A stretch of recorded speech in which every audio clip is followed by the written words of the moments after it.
জন্মদিন হবে আর নৃত্যানুষ্ঠান হবে না, সেটা কী করে হয়? আজকে কিন্তু রাজু ভাইয়ের জন্মদিন, সেই জন্মদিনে কিন্তু আমরা সবাই উপস্থিত হয়ে গেছি। দেবাশিস তো আছেই আমাদের মধ্যে, এবং রাজুকে কিন্তু সাজিয়ে তোলা হয়েছে, ওকে একটা ছোট্ট উপহারও দেওয়া হয়েছিল। যাই হোক, তো চলুন ভিডিওটি শেষ পর্যন্ত দেখুন। এই দেখুন, সবাই কিন্তু আমরা কেক কাটার মুহূর্তে সবাই উপস্থিত হয়ে গেছে, এবং সবাই আমরা কিন্তু বলছি হ্যাপি বার্থডে ডিয়ার রাজু।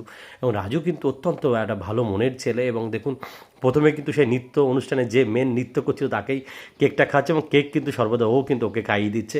সেই মুহূর্তটা আপনারা দেখতে পাচ্ছেন, এবং সবাই এখানে উপস্থিত আছি। সন্দীপ আছে, এবং আমি আছি, পাপাই আছে, দীপ আছে, সন্তোষ আছে, রকি আছে।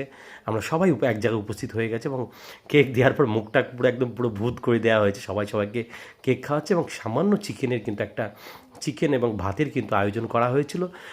যে আয়োজন অবশ্যই রাজু করেছিল, এবং সেই মুহূর্তটা দেখতে পাচ্ছেন। এবং চিকেন কিন্তু এদিকে রান্নাটাও পুরো শেষের দিকে হয়ে গেছে। যদি ভিডিওটি ভালো লাগে লাইক শেয়ার কমেন্ট তো আপনারা করবেন, এবং আপনারা সুস্থ থাকবেন, ভালো থাকবেন।